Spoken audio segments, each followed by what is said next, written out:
Muy buenos días, hermanos. Les saludo en el amor del Señor en este nuevo domingo que tenemos la oportunidad de compartir este servicio con todos ustedes a través de nuestra señal en este tiempo de cuarentena.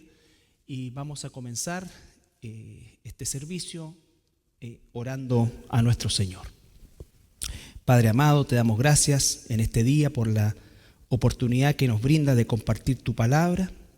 Oramos para que este tiempo, Señor, sea un tiempo especial en nuestras vidas, donde tú nos hables, donde a lo largo de la semana podamos seguir masticando, Señor, rumeando, como dice tu palabra, Señor, lo que nos enseñas y buscando esa aplicación individual que sin duda alguna la tiene, Padre.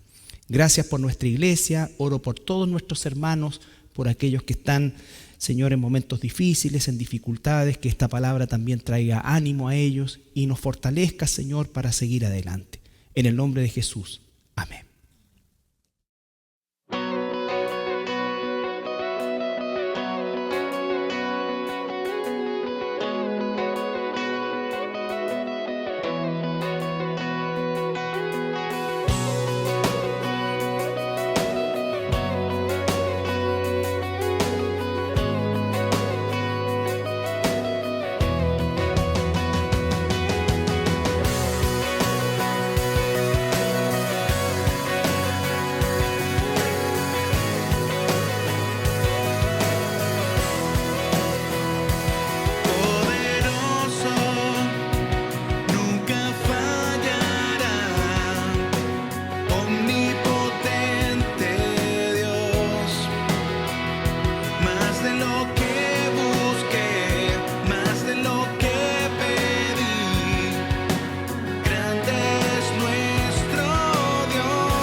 Bien, hermanos, vamos a continuar con lo que ha sido el estudio de los personajes o de algunos personajes, tanto del Antiguo como en el Nuevo Testamento.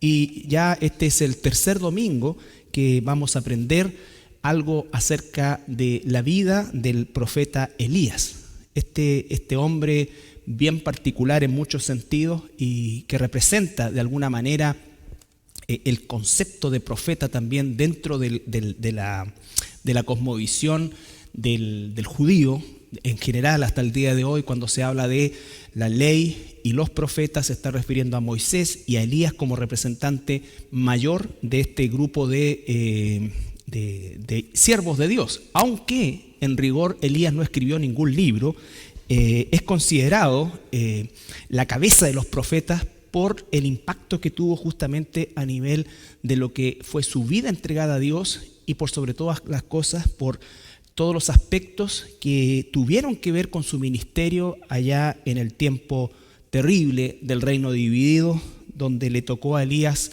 vivir en medio de la peor época moral que pudiera haber vivido la nación de Israel o el reino del norte, que fue bajo este malvado rey Acab y su no menos malvada esposa Jezabel.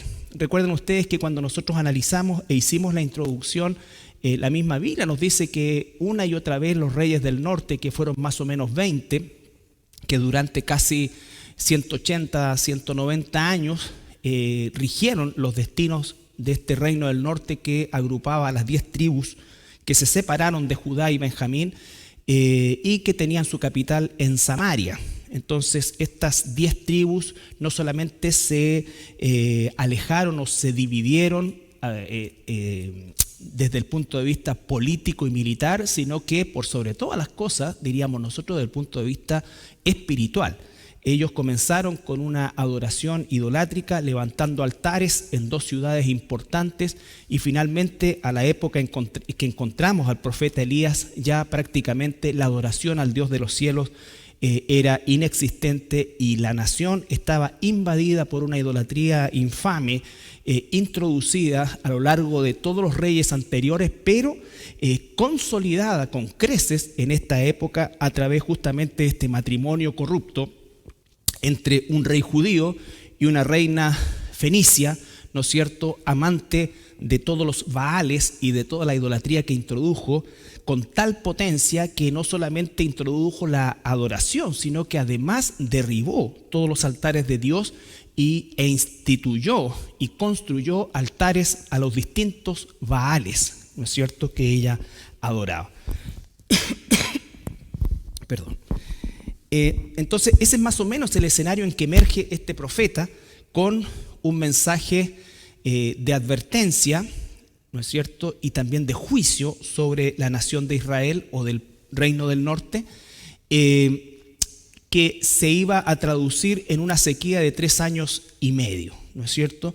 Elías se encuentra con este rey, lo advierte y le dice, ¿no es cierto?, que Dios va a mandar esta sequía. Entendiendo que el concepto de sequía en una región como la es la tierra de Israel hasta el día de hoy, que depende completamente, hoy no, dada la tecnología, hoy día Israel, entre paréntesis, hasta exporta agua, porque tienen sistemas de desalinización de última tecnología, y eso hace que su déficit hídrico ya no exista, y además de eso puedan exportar agua a países que son sus fronteras.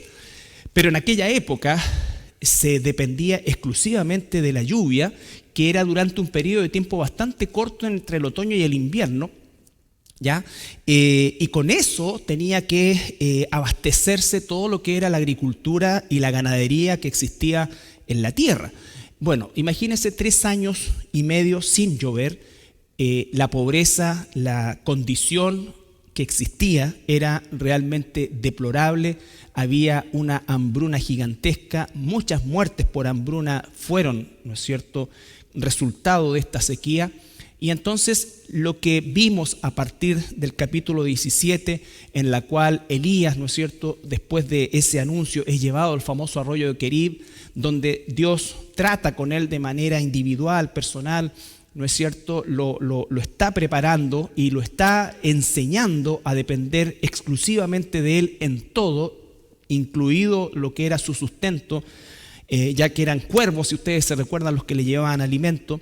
Posteriormente ese arroyo se seca, por cierto, a raíz de esta sequía que existía en el país, y Dios provee una forma también muy extraña, pero milagrosa a la vez de sostenerlo, ¿no es cierto? Y es a través de esta viuda de Sarepta de Sidón, ¿no es cierto? Imagínense, esa viuda no estaba en Jerusalén, estaba justamente en la ciudad donde reinaba el padre de Jezabel. Entonces Dios lo va, como que decimos nosotros, a meter en una zona sumamente difícil y complicada, enemiga completamente, y a través de una viuda que le quedaba solamente un poco de aceite y un poco de harina para hacerse una tortilla y morir ella y su hijo.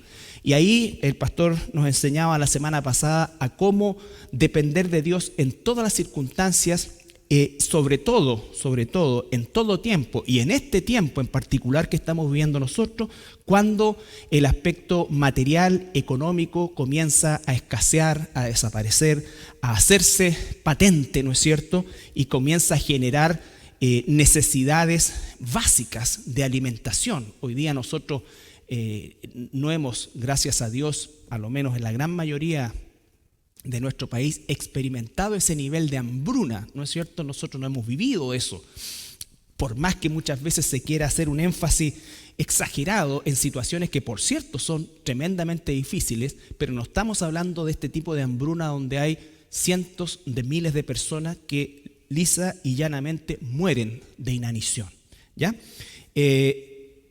Todo esto va a generar el escenario para el tema que vamos a ver hoy, que dice relación con el enfrentamiento del profeta Elías y los 450 profetas de Baal, ¿ya?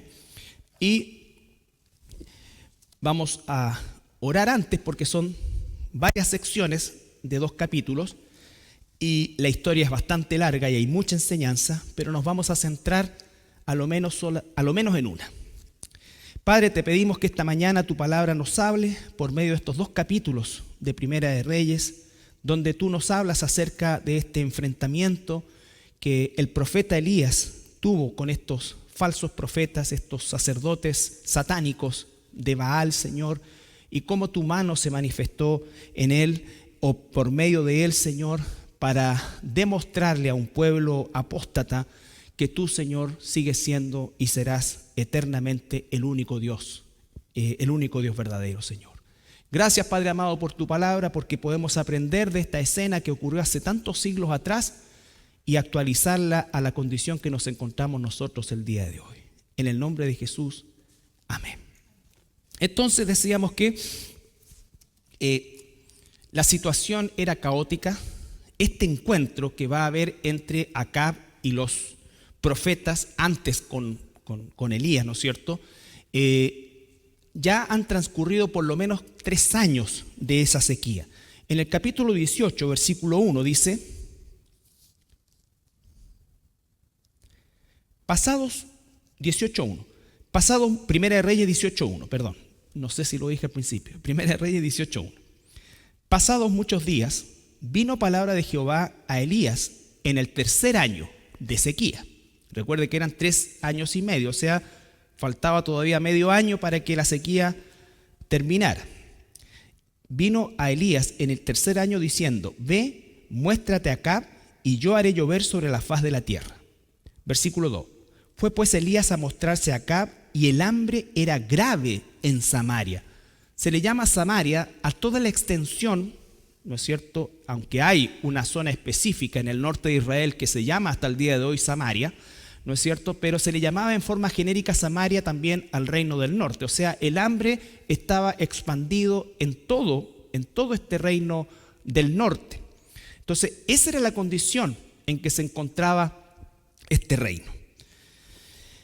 En el mismo capítulo 18, pero el versículo 17, Elías va a cumplir esta ordenanza de Dios, ¿no es cierto?, de ir y presentarse a Acab. Paréntesis, Elías estaba fortalecido espiritualmente y había aprendido a confiar en Dios a través de toda la experiencia anterior a esto. Elías sufrió la sequía también, pero siempre fue provisto por Dios de manera milagrosa, demostrándole y mostrándole a Dios cómo él podía confiar y depender de él. Por lo tanto, no tuvo ninguna queja, por decirlo, en cumplir esta orden. Piensen ustedes, porque así lo dice la Escritura, ¿no es cierto?, en el relato propiamente tal, que Elías fue buscado,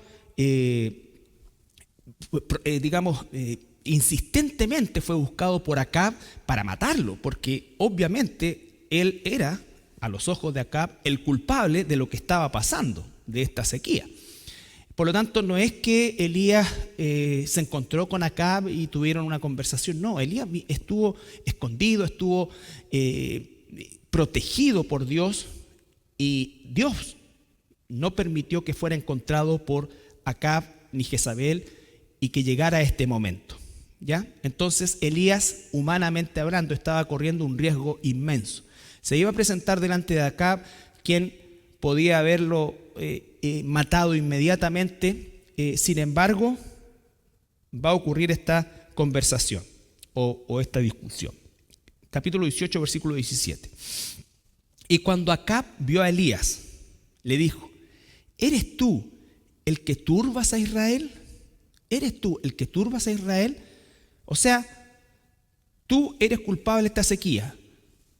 Siempre hay gente así, entre paréntesis. Nunca dijo Acab: chuta, yo en realidad conozco de Dios, conocí de Dios, yo me volví a los ídolos, es por culpa mía. No, sino que tú eres el culpable.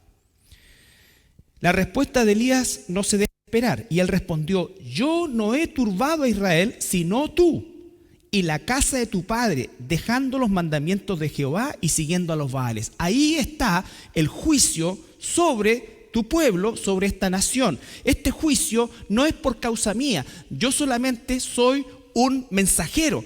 Este juicio vino de parte de Dios, y la razón es que tú y la casa de tu padre dejaron los mandamientos de Dios y comenzaron a seguir a los Baales. El hombre es un religioso empedernido. Si no sigue a Dios, al Dios verdadero, seguirá a cualquier ídolo, a cualquier fuerza, a cualquier cosa, hasta sí mismo. Toda esa gente que dice: yo no creo en nada, yo creo en mí. Bueno, tú eres tu propio ídolo. Tú eres tu propio ídolo. Nosotros nunca estamos exentos de ese aspecto.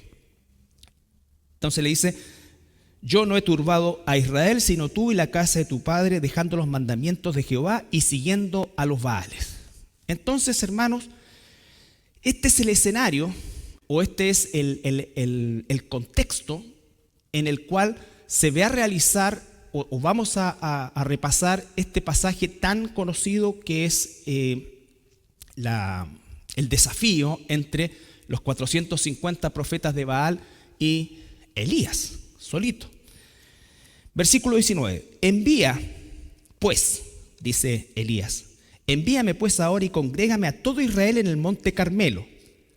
El monte Carmelo, entre paréntesis, está al noroeste de Israel, bien cerca o dentro de lo que es hoy día la ciudad de Haifa, una ciudad preciosa, una de las más modernas del Israel actual.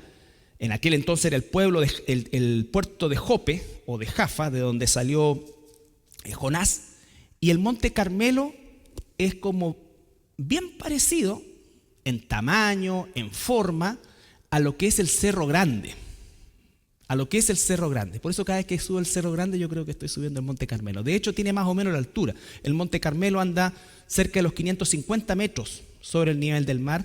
Es una altura bastante similar. Entonces, cuando se habla del monte Carmelo, no imaginen usted un macizo montañoso, sino que este tipo de montes pequeños muy parecidos a los que tenemos nosotros aquí en nuestra cuarta región. Incluso el paisaje es bastante similar. Bueno, eso es al margen, para que un poco colocarlos dentro del contexto. Pero el monte Carmelo era un monte importantísimo, porque era un lugar donde estuvo alguna vez un altar a Dios, ¿ya? Entonces, envía pues ahora, dice Elías, y congrégame a todo Israel en el monte Carmelo, y los 450 profetas de Baal y los 400 profetas de Acera que comen a la mesa de Jezabel. O sea, 850 profetas falsos que comen a la mesa de Jezabel, que son alimentados, sostenidos, son la religión estatal apóstata que tú sostienes. Ahora, esos 850 profetas falsos no eran todos importados de Fenicia, no los trajo a todos la reina Jezabel. Muchos de esos profetas de Baal habían sido antiguamente sacerdotes judíos. Por lo tanto, tenemos una mezcla apóstata de efectivamente profetas traídos de Fenicia, expertos en la adoración a los Baales, pero también teníamos un porcentaje de sacerdotes judíos que se fueron con el norte. Recuerden, la tribu de Leví se dividió, un porcentaje se fue con los del norte y otro porcentaje se quedó en Jerusalén. Entonces, muchos de esos profetas también eran antiguos sacerdotes de Dios. Lo que hace más grave esto, era gente que conocía la verdad, pero que por una acomodación, por tener una mentalidad acomodaticia, por tener una mentalidad entre comillas abierta, por ver su propia conveniencia, eran alimentados, eran sostenidos, pertenecían a una casta particular que seguramente no vivió ninguna de las penurias de la hambruna que vivió el resto del pueblo, sino que pertenecían a al séquito de estos reyes. Elías le dice entonces: cítame a todo el pueblo y trae a todos tus profetas, esos que tú alimentas, esos que tú sostienes. ¿Ya? Capítulo 18, versículo 20. No vamos a ver todo el capítulo completo, estoy tratando de hacer un resumen para llegar al centro de lo que quiero que quedemos en esta mañana. Entonces Acab convocó a todos los hijos de Israel y reunió a los profetas en el monte Carmelo. Y acercándose Elías a todo el pueblo, dijo: ¿hasta cuándo claudicaréis vosotros entre dos pensamientos? Si Jehová es Dios, seguidle, y si Baal, id en pos de él. Y el pueblo no respondió palabra. Y Elías volvió a decir al pueblo: solo yo he quedado profeta de Jehová, más de los profetas de Baal hay 450 hombres. Al parecer, los que participaron en este sacrificio a Baal fueron solamente los 450 profetas de Baal específicamente, y los 400 de Acera quedaron en la banca. Versículo 23. Dénsenos pues 2 bueyes y escojan ellos uno y córtenlo en pedazos y pónganlo sobre la peña, pero no pongan fuego debajo, y yo prepararé el otro buey y lo pondré sobre la leña y ningún fuego pondré debajo. Les voy a resumir esto, hermanos, en honor al tiempo. Aquí tenemos a Elías que les dice a estos profetas: vamos a hacer una prueba. Vamos a hacer una prueba. Recuerde que Baal, ese Baal que ellos adoraban, era el dios de la lluvia.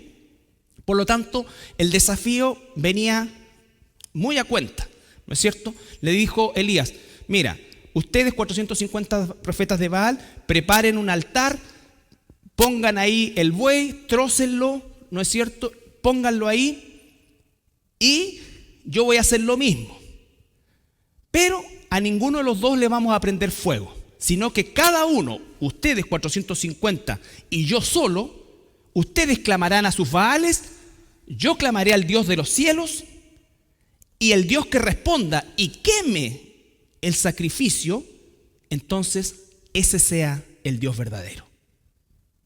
Eso es en resumen lo que está proponiendo Elías para demostrar delante de un rey corrupto, delante de un pueblo apóstata, delante de un sacerdocio satánico, quién es realmente Dios. ¿Quién es realmente Dios? Solamente un detalle. Cuando versículo 26, ¿qué es lo que empieza a suceder? Esto lo hicieron y dice: versículo 26. Y ellos tomaron el buey que les fue dado y lo prepararon e invocaron el nombre de Baal desde la mañana hasta el mediodía, pidiendo: Baal, respóndenos. Pero no había voz ni quien respondiese. Entre tanto, ellos andaban saltando cerca del altar que habían hecho. Y aconteció que al mediodía Elías se burlaba de ellos, diciendo: gritad en voz alta, porque Dios es quizás está meditando, o tiene algún trabajo, o va de camino, o tal vez duerme, y hay que despertarle. Elías entonces, en ese momento, abiertamente se está burlando de ellos. A veces la gente dice: ¡ay, pero qué falta de respeto! No digo que nos estemos burlando de cada cosa, pero ¿qué decimos nosotros cuando se burlan de Dios? Muchas veces no decimos nada. No estoy diciendo que respondamos con otra burla ni con agresividad, pero podríamos decir algo, ¿no es cierto?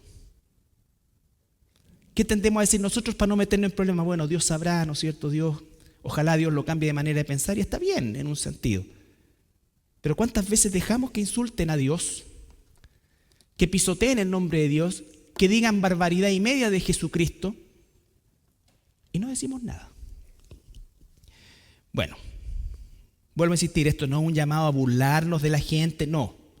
Estoy diciendo que también seamos capaces de dar una palabra, una apología de quién es Jesús, incluso por amor a las personas.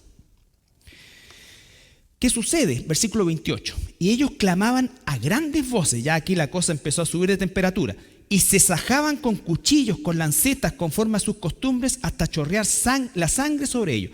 Imagínense el espectáculo: 450 hombres cortándose, la cantidad de sangre que había ahí, el olor, el griterío, el desorden. Se parece a algunos lugares. El desorden, ¿no es cierto? ¿Quién sabe qué cosas dirían?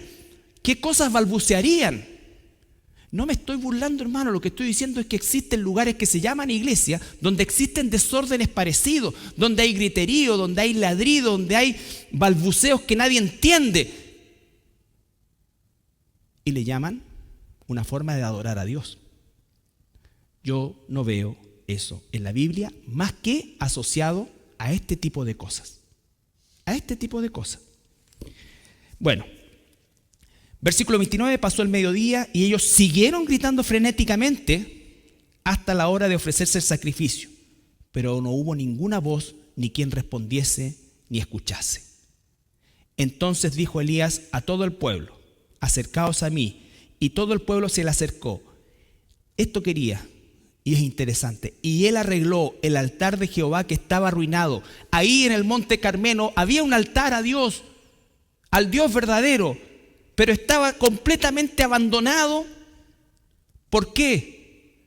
Porque todo el pueblo se había vuelto a la adoración de Baal. Todo el pueblo se había vuelto a la adoración de Baal. Elías lo arregla, toma las 12 piedras, representando a cada una de las tribus de Israel. Les voy a resumir también acá. Preparó la leña, preparó el buey, ¿no es cierto? Pero además agrega algo inédito. Piense que estamos en sequía.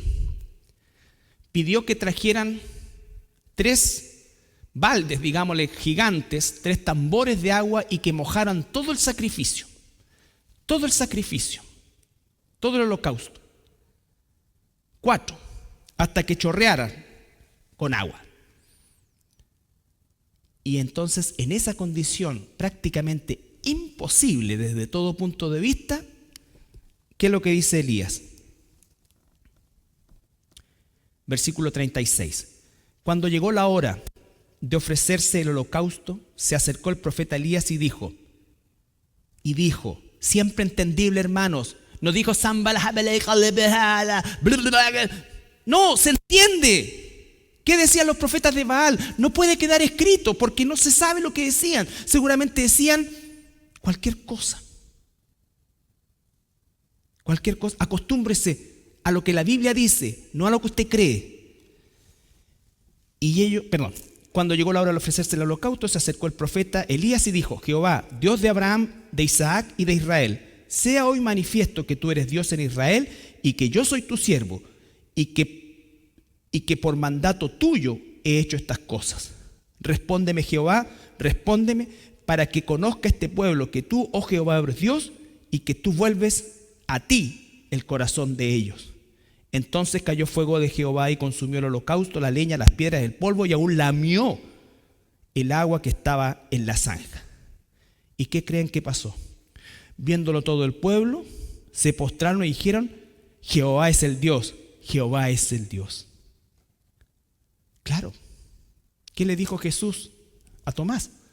Bienaventurados los que ven, los que no ven y creen. Porque esta gente es dependiente de ver cosas. La Biblia dice: no andamos por vista, andamos por fe. La gente es ávida de esto, hermano. Y no estoy diciendo que Dios no haga milagros hasta el día de hoy, pero no son esos milagros los que cambian el corazón de las personas, porque esta misma gente más adelante va a caer en una idolatría peor. Pasó en el tiempo de Jesús, pasó a lo largo de toda la historia del Nuevo Testamento, en lo que la gente transforma esto en un vicio de querer ver cosas y basar su fe, su relación con Dios en las cosas que ocurren de acuerdo a su concepción de milagro. Versículo 40, entonces Elías les dijo: prended a los profetas de Baal para que no escape ninguno. Y ellos los prendieron y los llevó Elías al arroyo de Cisón y allí los degolló. Ya vamos a ver eso. Ahí está el escenario, ahí está lo que hemos visto. Lo primero de todos, hermanos, es que siempre en el pueblo de Dios, sea en el Antiguo Testamento o sea en el Nuevo Testamento, en el tiempo de la iglesia, sea ayer, hoy, siempre existe el riesgo real y casi seguro de la introducción de falsa doctrina en la iglesia. Esto que sucede acá no es nuevo. Esto es a lo largo de toda la historia del pueblo de Dios. El pueblo de Dios, toda su historia, ha tenido que luchar contra la falsa doctrina que se introduce en la iglesia. Abiertamente en algunos casos, solapadamente en la gran mayoría de los casos. Usted y yo somos soldados de Cristo, somos guerreros, estamos en una guerra. Es una guerra y es la batalla por la verdad. La batalla por la verdad. En eso consiste la guerra espiritual. La guerra espiritual no consiste en perseguir demonios. La guerra espiritual consiste en, por medio de la verdad, derribar argumentos que se levantan contra la verdad. Eso es el papel nuestro hoy día. Hay aspectos que queremos considerar y ha sido siempre. Lo primero es que existe esta tendencia a entrar la falsa doctrina dentro de la iglesia, hermanos. Vamos a Segunda de Pedro, capítulo 2.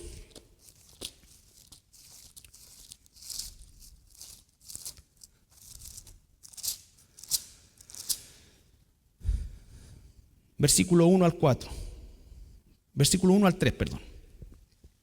Segunda de Pedro, capítulo 2, versículo 1 al 3. Pedro está hablando muchos siglos después de los eventos que estamos relatando. Pero hubo también falsos profetas entre el pueblo, como habrá entre vosotros falsos maestros. Lo que estoy diciendo, siempre va a suceder esto. Y si nosotros no estamos atentos y apercibidos de la verdad de Dios, nosotros vamos a ser víctimas de que la falsa doctrina se introduzca en la iglesia, la infeste, ¿no es cierto?, la enferme y en muchos casos la divida, la destruya.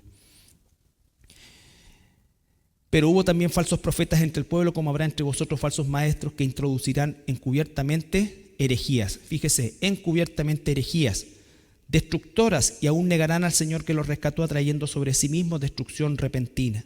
Y muchos seguirán sus disoluciones, por causa de los cuales el camino de la verdad será blasfemado. Y por avaricia harán mercadería de vosotros con palabras fingidas. Sobre las tales ya de largo tiempo la condenación no se tarda y su perdición no se duerme. Falsos profetas que introducirán encubiertamente, ¿no es cierto?, que harán mercadería. Siempre hay una asociación con el manejo del dinero, con la ambición, con toda esta basura de la prosperidad, que ni siquiera se le tiene que llamar teología. Yo no sé por qué le llaman la teología o la doctrina de la prosperidad. Eso es basura. Entonces, tener cuidado. Lo que le pasó al reino del norte de Israel, de alejarse tanto de la verdad al punto de abandonarla y volverse completamente a la idolatría, no es algo a lo cual nosotros no estemos expuestos también. No estemos expuestos también. Por eso, hermanos, la importancia de cuidar la sana doctrina. En Judas, ustedes conocen este libro. Perdón, antes de eso, Hechos 20.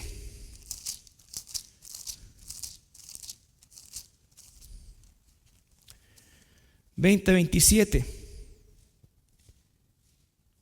al 29 al 30. Hechos 20, 27 al 30. El apóstol está abandonando la iglesia ya de Éfeso y les dice por qué. No he rehuido anunciaros todo el consejo de Dios. No le dice mi experiencia, las cosas que viví, lo que me pasó en el tercer cielo. De hecho, él lo contó en tercera persona. Ni siquiera se identificó directamente con lo que realmente vivió. Nosotros somos tan dados a contar, oye, yo tuve una experiencia con el Señor, venía caminando y esto y acá. Si fue real, es para ti y seguramente es para tratar contigo. Y normalmente es para tratar con algo que Dios quiere de ti, con un pecado oculto, con tantas cosas. Porque no he rehuido anunciaros todo el consejo de Dios. Por tanto, mirad por vosotros, nos dice a nosotros los pastores, y por todo el rebaño en que el Espíritu Santo os ha puesto por obispos, para apacentar, alimentar la iglesia del Señor, la cual Él ganó con su propia sangre. Esto es lo terrorífico, porque yo sé que después de mi partida entrarán en medio de vosotros lobos rapaces que no perdonarán el rebaño. Y de vosotros mismos se levantarán hombres que hablen cosas perversas para arrastrar tras sí a los discípulos. Tras sí a los discípulos. Ahora sí, Judas, versículo 3, tiene un solo capítulo. Judas 3 y 4. Amados, por la gran solicitud que tenía de escribiros acerca de nuestra común salvación, me ha sido necesario escribiros exhortándoos que contendáis ardientemente por la fe que ha sido una vez dada a los santos, una vez dada, porque algunos hombres han entrado encubiertamente, los que de antes habían sido destinados para esta condenación, hombres impíos que convierten en libertinaje la gracia de nuestro Dios y niegan a Dios, el único soberano, y a nuestro Señor Jesucristo. Los dejé aquí para que ustedes cuiden el rebaño, para que ustedes protejan el rebaño. Y hermanos, quiero decirle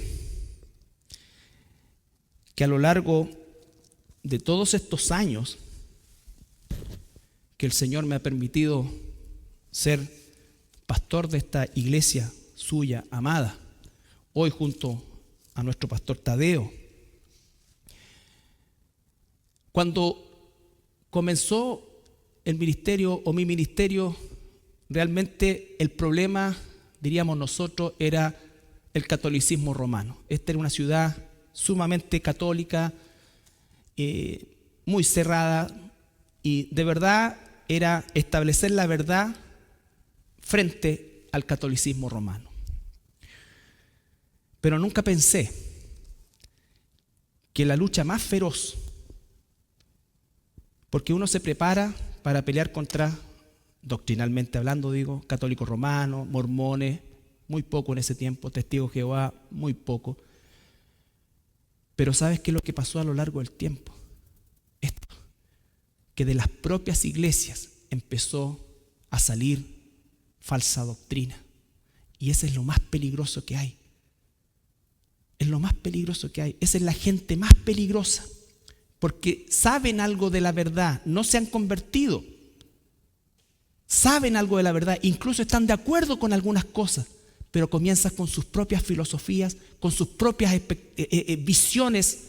Empiezan a arrastrar gente, personas que son inmaduras o no convertidas y que siempre están buscando algo más. Siempre es como que a la iglesia se le pide que haga algo más. Mira, lo que falta aquí, 30 años llevo yo en el ministerio, hermanos.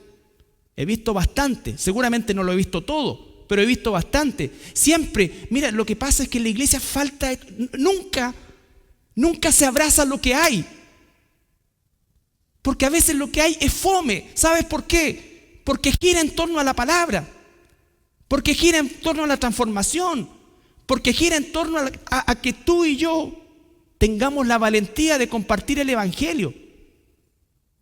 Mira, es que lo que pasa es que a esta iglesia le falta más como ser más misionera. A esta le falta como que es muy parca. A esta le falta como que hay que cuidar de esto, hay que hacer esto, hay que hacer esto. Y entre paréntesis, siempre a los pastores se nos pide más de lo que uno en realidad puede dar. O de lo que debe dar. Entonces, hermanos, esto seguramente, y a lo largo de estos años, yo he cometido muchos errores como pastor, como persona. Muchos errores, hermano. Pero si de algo yo le doy gracias al Señor, que hasta aquí, hasta hoy, hemos sido celosos en guardar la verdad de Dios, con todos nuestros errores. Y eso seguramente me ha ganado más enemigos de los que quisiera, pero también me ha mostrado el amor sincero de aquellos que han abrazado la verdad en esta iglesia. Con eso me quedo. Lo otro siempre va a existir. Siempre va a existir. Quizás si antes el problema que tenía en lo personal, y perdonen que me refiera a eso, no es que me crea Elías, no. Estoy contando de mi experiencia también. Quizás en mis primeros años como pastor, sí, efectivamente tenía un problema quizás de amor hacia las personas. Quizás mi trato era duro, áspero, y no consideraba cómo la persona pudiera sentirse ante una situación determinada. Pero mi intención no era mala. Hoy debo decirles que el Señor me ha enseñado realmente su amor y mi amor por esta congregación preciosa que Él nos ha dado el privilegio de pastorear. Por lo tanto, la forma ha variado al amor de Dios, pero no ha variado en la dirección de su verdad. Lo que no es de Dios, no es de Dios ayer, hoy y siempre. Y yo hoy día, como Pablo, le digo a las personas, les ruego que ustedes se vuelvan a Él, que dejen sus baales, su idolatría, aquello que los tiene engañados, aquella cosa que parece cristiana, pero que no lo es, que no tiene sustento bíblico. Ustedes no saben la cantidad de cosas que uno tiene que ver muchas veces que le hacen realmente tener un celo por las ovejas que son de Dios, no son mías. Quizás si fueran mías no sería tan celoso, pero ¿sabes qué? Son de Dios. Son de Dios. Y yo no quiero darle una mala cuenta a Dios. Yo no quiero darle una mala cuenta a Dios. ¿Qué es lo otro que sucede, hermanos? Lo primero, la falsa doctrina siempre presente. Elías frente a toda esta falsedad. Lo segundo, un solo hombre contra 450. Siempre va a ser así porque la puerta es estrecha. Nunca creas que el número de personas determina, entre comillas, el éxito de un ministerio. No es así, porque todos esos lugares falsos están repletos de gente. Y no es que yo quiera que tengamos poca gente, es que nunca la verdad es popular. La verdad divide. Cuando Jesús empezó a hablarles la verdad de una forma más concreta a sus discípulos, a aquellos seguidores, no solamente a los 12, sino que más discípulos a una gran cantidad de personas que le seguían, Jesús empezó a poner los puntos sobre las íes. La gente lo dejó y se quedaron los 12 nomás. ¿Y qué fue lo que dijeron? Dura es esta palabra. No, pues si nos gustaba andar contigo cuando multiplicaban los panes, cuando multiplicaban los peces, cuando resucitaba gente y la gente nos consideraba populares porque andábamos contigo. Estábamos, como se dice hoy día, en la cresta de la ola o arriba de la pelota. Empieza a hablar sobre santidad, sobre morir al pecado, sobre realmente buscar a Dios. En ese momento donde nadie nos ve, recuerda eso, Dios se llevó a Elías a un arroyo solito ahí, fuera de todas las luces y las cámaras. Eso no nos gusta, porque nos gusta el reconocimiento de la gente y nos gusta el éxtasis. En esta iglesia hoy no hay sanidades, no hay esto, no hay cultos de sanidad. Como si yo pudiera programar, el próximo viernes vamos a tener un culto de sanidad. Así que Dios, prepárate, anótalo en tu agenda. El viernes siguiente tenéis que venir a hacer sanidad de acá. ¿Qué es eso? ¿Significa que yo creo que Dios nos sana? Claro que no. Por supuesto que no. Dios es todopoderoso. Pero es Dios. No yo. No usted. Es como la dice, Satanás, yo te reprendo. ¿Sabes qué? Por la voluntad de Dios, Satanás no te manda un talón. Autoridad sobre él. Jesús le va a poner el pie encima a la serpiente, no nosotros. Nosotros tenemos que luchar por la verdad contra la mentira. ¿Qué hizo Elías? Luchó por la verdad. Por la verdad. Él solito. No va a ser popular. El sistema, hermanos, nos odia. En Juan 17, ya vamos a ir terminando. Nuestro director ya está haciendo la seña. Juan 17.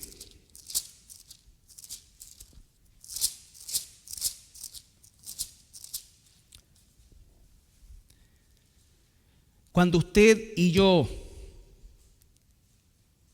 decidimos por la verdad, ¿qué fue lo que les dijo Elías a la gente? ¿Hasta cuándo van a cojear? ¿Hasta cuándo van a querer un poco de Dios y un poco del mundo? ¿Hasta cuándo creen que pueden vivir como mundanos llamándose cristianos? ¿Hasta cuándo? Eso no existe. Existe solamente en nuestra mente ingenua y es lo que aprovecha el enemigo, Satanás, para hacernos creer que estamos viviendo una espiritualidad. No, ¿cómo voy a ser tan fanático? ¿Cómo voy a ser tanto esto? ¿Te das cuenta? Entonces, ¿qué dice en su oración el Señor? Juan 17, 15. Perdón, Juan 17, 14. Jesús está orando. Dice, yo les he dado tu palabra. ¿Qué nos dio? Su palabra. Y el mundo los aborreció. El sistema del mundo nos aborrece. ¿Por qué? Porque nosotros, ¿no es cierto?, decidimos por la verdad de Dios. No queremos cojear más. Queremos pararnos en la verdad de Dios, vivir por la verdad, luchar por la verdad, derribar los argumentos satánicos con la verdad de Dios. Pero ¿cuál va a ser la realidad de eso? Que el mundo nos va a aborrecer. No se engañen, hermanos. No estamos en paz, estamos en guerra. Que el mundo nos parezca amigable, eso es solamente en apariencia. Y donde el mundo se manifiesta hoy con mayor fuerza en contra de la verdad de Dios no es en el mundo ateo, es en el mundo de la religión falsa, del cristianismo falso, del cristianismo emocionalista, del cristianismo ladrón, de lo que llaman cristianismo y que son verdaderas sectas donde se tiene esclavizada a la gente. Esta palabra tiene que ir con firmeza, hermanos. Nosotros no vamos a ser populares. Nosotros no vamos a ser bienvenidos en todas partes. Pero te aseguro que vamos a ser amados por el verdadero pueblo de Dios. Y eso es suficiente. Eso es suficiente. Si tú quieres el aplauso del mundo, vas a desechar el amor de Dios. Yo les he dado tu palabra y el mundo los aborreció porque no son del mundo como tampoco yo soy del mundo. No ruego que los quites del mundo, sino que los guarde del mal. No son del mundo como tampoco yo soy del mundo. Santifícalos en tu verdad. La batalla por la verdad. Tu palabra es verdad. Como tú me enviaste al mundo, así yo los he enviado al mundo. Versículo 20. Mas no ruego solamente por esto, sino también por los que han de creer en mí por la palabra de ellos. ¿Qué palabra nos iban a decir ellos? La palabra de Dios. No tus experiencias, no mis experiencias, las que fueran, hermanos. Gran parte de los movimientos carismáticos no son otra cosa que desbordes emocionales que hacen que la verdad de Dios se diluya, se pierda y se cree un círculo vicioso. Y por supuesto que el evangelio nos emociona, por supuesto, pero jamás nos descontrola. Dios habla claramente a sus hijos por medio de su palabra. Y cuando estudiamos la palabra con convicción, no solamente podremos vencer la tentación de postrarnos hasta los Baales, sino que tendremos la convicción en las decisiones que tomemos. Volvamos por última vez a Primera de Reyes 18.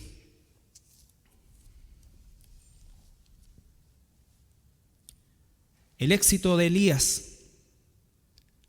no es un éxito propio, sino que es la manifestación del único Dios verdadero. El Dios de Elías es el mismo Dios que servimos nosotros, hermanos. El mismo Dios que servimos nosotros. En el versículo 40 del capítulo 18 ocurre un evento que aún los cristianos o algunos cristianos se avergüenzan de leer y no saben qué decir y tratan de explicar. No, mira, lo que quiso decir en este momento es que no. Lo que dice es lo que dice. Elías degolló a estos 450 profetas. ¿Sabes por qué? Porque no se puede negociar con los falsos. No se puede hacer alianzas con los falsos. Tiene que ser completamente erradicado de nosotros.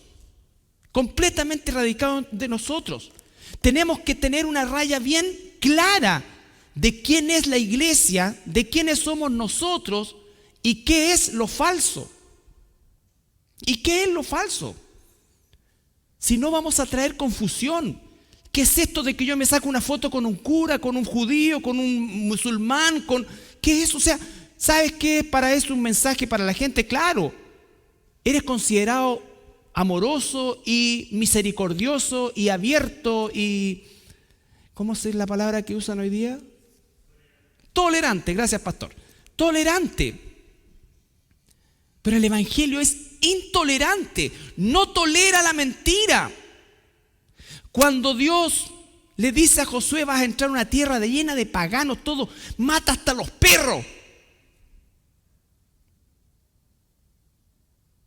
Nosotros decimos, no, si no, mira si son re buenas personas, si mira, sí, adoran a María, tienen esa estatua ahí, no, si mira, en realidad sí, mira, uno dice siempre, en realidad sí, le gusta hablar de esta manera y todas estas cuestiones, y sí, son así como medio raros, pero son re buenas personas. No estoy diciendo, hoy día no tenemos nosotros esa orden de Dios de matarlos ni nada por el estilo, no es eso, hermano, pero sí de marcar la línea Y cuando marquemos la línea, vamos a quedar menos. Vamos a quedar menos. Y vamos a ser impopulares. Y vamos a ser perseguidos. Hoy es tiempo de tomar decisiones. Siempre lo ha sido. Pero hoy con mayor razón. Vamos a seguir cojeando, llamando a lo malo no tan malo para que no tener tantos problemas, o vamos a marcar la línea real con amor, con convicción. Mira, compañero de trabajo, mire mamá, mire papá, mire hermano, mire amigo,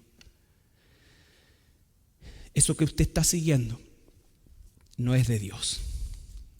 Yo se lo puedo mostrar en la Escritura, se lo puedo mostrar en la Biblia. Tenga cuidado con eso, aléjese de eso. Si usted realmente quiere conocer a Dios, busque a Dios en su palabra.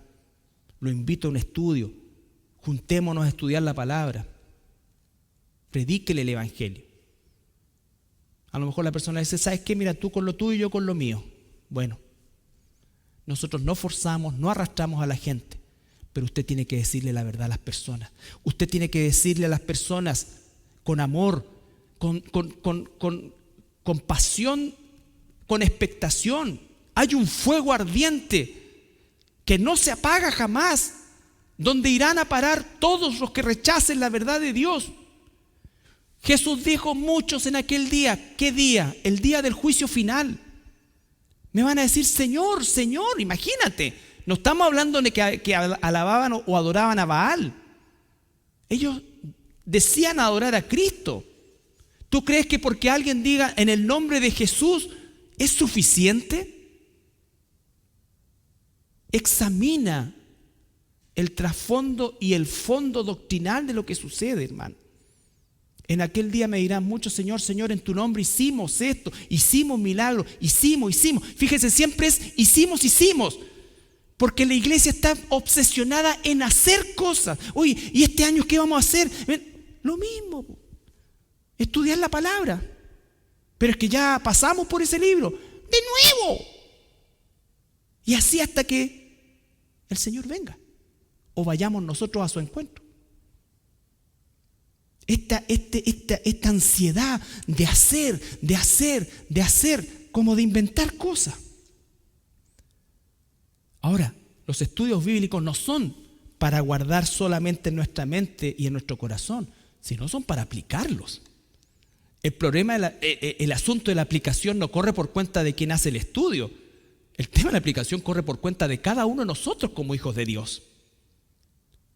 Entonces, hermanos, la batalla por la verdad, esa batalla que Elías libró en ese monte Carmelo, que hasta el día de hoy está ahí como testigo de lo que ocurrió hace muchos siglos. Muchos siglos. Hoy día hay un mirador precioso que se ve todo el puerto de Haifa. En ese monte Carmelo, ¿no es cierto?, se libró una batalla por la verdad. Una batalla entre una minoría y una mayoría. Una batalla donde Elías era el odiado y los Baales eran los aplaudidos. Una batalla donde Dios se manifestó en una forma increíble y que generó, ¿no es cierto?, una claridad en que Él es Dios y los Baales son falsos. Sin embargo, como nunca los hechos milagrosos son la base de la conversión, esa misma gente, tiempo después, volvió a los Baales, porque la adoración a Baal no se terminó. No se terminó. Si usted sigue leyendo para adelante, va a volver. Y va a volver con más fuerza. Por eso, hermanos, es tan importante lo que nos ha enseñado el Señor en su palabra el día de hoy. Hay tanto que aprender de la vida de este profeta, pero centrarnos en esta batalla por la verdad que seguimos librando como iglesia el día de hoy y que seguiremos librando hasta que el Señor así disponga que nuestras vidas le sirvan. No se olvide que todo lo falso nunca va a venir de una manera vulgar o de una manera obvia. mejor dicho, no vulgar. Recuerde que el mismo Señor nos enseña por medio del apóstol Pablo que Satanás se disfraza como ángel de luz y que sus ministros, dice, también se disfrazan como ángel de luz. Entonces, tenga cuidado con eso. Tenga cuidado con eso. Cuide la iglesia. Cuide la doctrina de la iglesia. Cuide realmente lo que Dios está haciendo en su vida. Identifique esos ídolos a los cuales su vida tiende a inclinarse. Erradíquelos de ahí. No los deje heridos. Mátelos. Seguramente van a volver a vivir porque tienen muchas vidas. Pero usted vuelva a matarlo. No pode el pecado, arránquelo. Seguramente va a salir otra planta de pecado, pero vuelva a arrancarla. Porque cuando usted poda la maleza, hermanos, esa maleza vuelve a crecer con más fuerza. En la medida que nosotros sacamos, eso se va debilitando. No va a desaparecer, pero vamos a poder tener un mejor dominio sobre el pecado y no el pecado sobre nosotros. En eso consiste esto, hermano. Le animo a contender por la verdad, con la motivación correcta. Primero, la gloria de Dios, y segundo, el amor y la necesidad por esa persona que dice creer en Dios. Y como lo dije en un principio, hoy día lo más peligroso doctrinalmente para la iglesia de Cristo se encuentra dentro de la misma iglesia, o dentro de lo mismo que muchas veces llaman iglesia y no lo son. Y no lo son. Que el Señor les bendiga, que el Señor nos siga protegiendo, que sigamos dando la buena batalla por la fe, que entendamos que los tiempos que vivimos son un tiempo donde tenemos que decidir por el Señor para poder caminar en rectitud y dejar de caminar titubeante o cojeando, tratando de no soltar el mundo y tratando de no soltar a Dios, porque eso no existe. La verdad de las cosas, o es que estamos agarrados de Dios o agarrados del mundo. Vamos a orar. Padre Celestial, te doy gracias por tu palabra y te pido, Señor, que nos ayudes por medio de tu Espíritu Santo a identificar esos Baales hacia los cuales nosotros tendemos a adorar, Señor, de una manera distinta, pero con el mismo efecto, alejarnos de ti, Señor. Yo te ruego por esta batalla por la verdad que debemos librar todos los hijos de Dios en nuestra vida, con nuestro propio entorno y como iglesia, Señor. Por eso el ruego del apóstol a que seamos en un mismo sentir. Y la única manera de que eso sea así es que todos tengamos el entendimiento verdadero de tu palabra por medio de la obra del Espíritu Santo. Te pido, Señor, que seas tú trayendo luz y sacando y llamando a tus ovejas que están en medio de tantos de estos lugares que desgraciadamente hoy día son una mayoría, Señor. Te pido eso, Padre amado, humildemente, en el precioso nombre de nuestro Señor Jesucristo. Amén.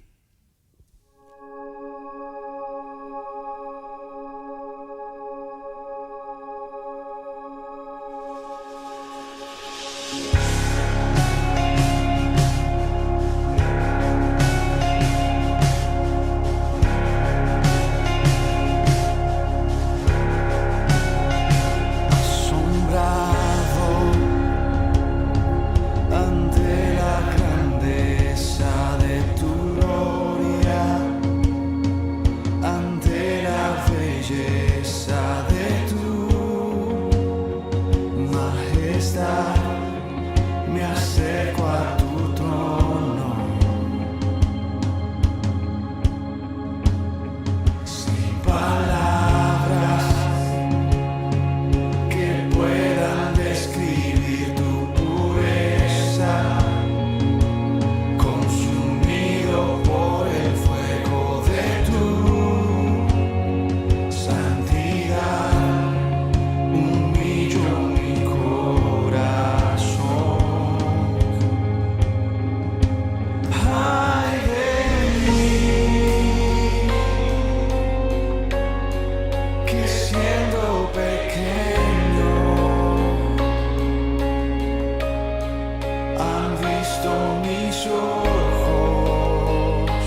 Bien, hermanos, en este momento vamos a compartir la cena del Señor.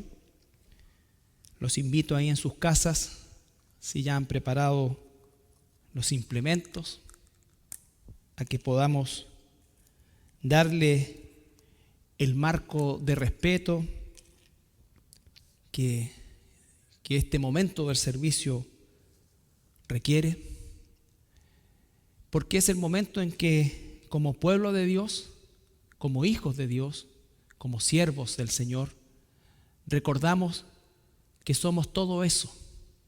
Todo lo que estamos viendo el día miércoles, somos sus hijos, somos herederos, somos todo aquello que el Señor nos ha dado solamente por su gracia. Y todo eso lo ganó nuestro Señor Jesucristo en esa cruz. Él, nuestro sumo sacerdote, que además se presentó como el Cordero. Él efectuó su sacrificio para borrar de en medio de nosotros la condición de pecadores.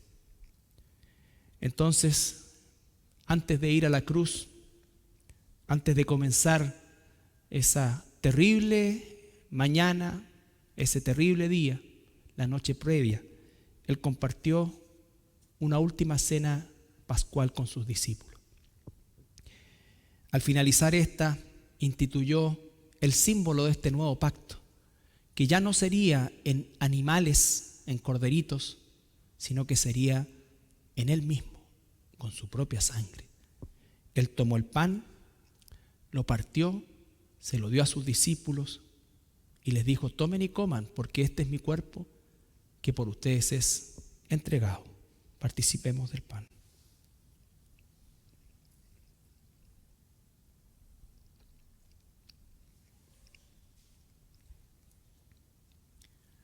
Luego tomó la copa, la bendijo y se la dio a sus discípulos y les dijo: tomen y beban, porque esta es mi sangre, que por ustedes es derramada.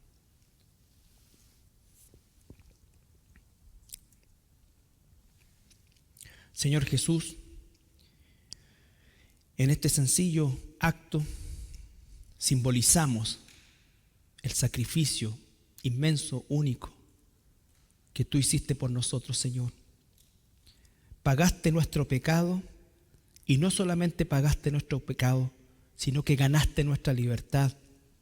Y no solamente ganaste nuestra libertad, sino que también nos concediste el privilegio de ser llamados hijos de Dios, siervos de Dios, herederos junto contigo, Señor Jesucristo. Gracias por todo, Señor Jesús. Tú que moriste de una manera tan terrible por la verdad, te rogamos nosotros, Señor, poder tener de parte tuya esa valentía por medio de tu Espíritu Santo para no claudicar nunca ante la mentira y para llevar siempre adelante nuestra vida conforme a tu verdad. En el nombre de Jesús. Amén. Bien, hermanos, antes de despedirnos y cantar la última alabanza, vamos a dar los anuncios para esta semana. Queremos dar un anuncio para el Ministerio de Varones. El lunes 29 de marzo, es decir, no este lunes, el siguiente lunes 29 de marzo, comenzarán las reuniones de varones a las 20 horas de manera virtual. Se invita a toda nuestra hermandad, por supuesto, a participar. Los hermanos nuevos que estén escuchando este anuncio, por favor, llamar a secretaría e inscribirse dejando su nombre, teléfono y correo electrónico. El martes 6 de abril comienza la reunión del nivel juveniles a las 19 horas de manera virtual. Martes 6 de abril. También el martes 6 de abril, el día miércoles, mantenemos nuestra oración congregacional de manera virtual a las 9, a las 16 y a las 19:15 horas. Este miércoles tuvimos la oportunidad de hacer por primera vez este turno de las 19 a 15 horas de manera virtual. Hasta antes de la cuarentena teníamos la oportunidad de hacerla aquí en la iglesia con un aforo de 10 personas, pero lo hacíamos acá. Ahora les recuerdo, a las 19:15 nos conectamos, ¿no es cierto? Y tenemos nuestro tiempo de oración congregacional. El estudio bíblico comienza a las 20 horas y por supuesto también de manera virtual. La Radio Pinamar continúa con sus programas en el 107.9 de la frecuencia modulada, los lunes y jueves a las 22 horas. Gracias, Anita. Está Anita aquí, que tiene permiso para trabajar como personal de la iglesia. Lunes y jueves a las 22 horas. El viernes 26 de marzo, jóvenes de enseñanza media a las 19 horas de manera virtual. Recuerde que se debe entrar a la página de la iglesia e ir, ¿no es cierto?, al icono de actividades virtuales. Viernes 26 de marzo, los jóvenes de enseñanza media a las 19 horas. Los jóvenes del nivel juvenil, vamos pronto a hacer el anuncio, con toda certeza va a ser, si no este mismo viernes, el próximo, ¿ya? Pero estamos trabajando para eso. Sus ofrendas y compromisos mensuales, usted lo puede hacer a través de las transferencias electrónicas, usando la información que se entrega acá y que ya una parte importante de la hermandad, gracias a Dios, ya la tiene incorporada. Los que no, por favor, ahí están los datos. El Ministerio de Misericordia, recuerda que se estarán recibiendo las ayudas los días lunes a jueves desde las 16 a las 18 horas. Usted se toma un tiempito cortito, quizás tomó y sacó un permiso para ir al supermercado, aprovecha de pasar por aquí, dejar su ofrenda, ¿no es cierto?, y seguir su camino a su casa, ¿ya? El Ministerio de Mujeres, atención todas nuestras hermanas, se informa que el 25 de marzo, que es día jueves, a las 19 horas, se comenzarán las reuniones y en esta oportunidad de carácter virtual. Las hermanas que no estén inscritas en los WhatsApp de tiempo de crisis, por favor, inscribirse en secretaría con Anita Jiménez. Entonces, es el WhatsApp de tiempo de crisis, que es el WhatsApp específico para este tiempo, ¿no es cierto?, en que estamos en esta cosa de pandemias y cuarentena. Entonces, las hermanas que no estén inscritas ahí, por favor, inscribirse en secretaría con Anita Jiménez. Al igual, todas las actividades de carácter virtual vamos a verlas, ¿no es cierto?, y a desarrollarlas a través de la página de nuestra iglesia, y agradecemos, ¿no es cierto?, a nuestro hermano David, quien proporciona toda esta plataforma. Bien, eso es todo. Vamos a orar. Señor, te damos las gracias este día, Padre, al finalizar este servicio, pidiéndote, Señor, que lo que tú nos enseñas en tu palabra, Señor, realmente lo podamos comenzar a aplicar desde ya, Señor. Danos ese hambre por tu palabra cada día, Señor, escudriñar, seguir escudriñando lo que nos enseñas a través de los estudios, de los sermones, Señor. Ese es el propósito, Padre. Ese es el propósito de toda la enseñanza, Señor. También te pido por el inicio de las actividades de los distintos ministerios, Señor. Te pido, Señor, que tú pongas ese amor, esa fuerza en aquellas hermanas y hermanos que son los encargados de realizar y de llevar adelante las distintas actividades de la iglesia, y también a todos nosotros que participamos de ellas, Señor. Danos el amor, danos la fortaleza, Señor, y sobre todo, Padre, que le demos la importancia que esto tiene, Señor. Que podamos responder de la mejor manera, Padre, a los estudios, que podamos asistir, no solamente por el hecho de estar, sino porque realmente somos parte de este cuerpo y porque queremos crecer juntos en unidad, Señor. Tu palabra dice eso, Padre, que todos juntos crezcamos en el conocimiento de la verdad. Gracias, Padre amado, en el nombre de Jesús. Amén. Que el Señor los bendiga y vamos a cantar la última alabanza.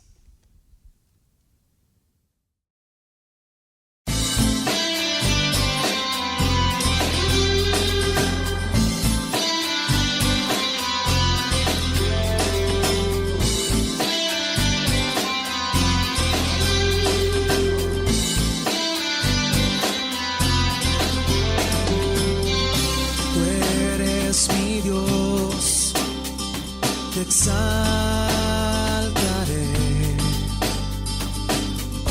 tu nombre yo alabaré, porque has hecho maravillas, tu palabra es justicia, tus bondades son eternas, sobre todo reina.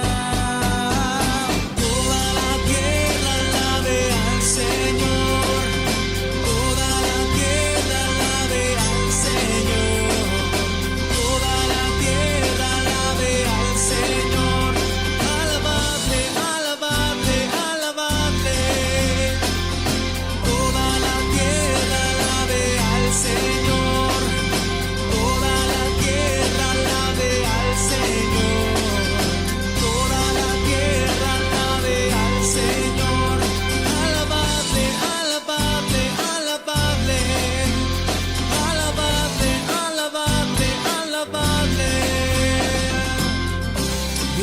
De amor glorioso y fiel, tu nombre yo alabaré, porque has hecho maravillas, tu palabra es justicia, tus bondades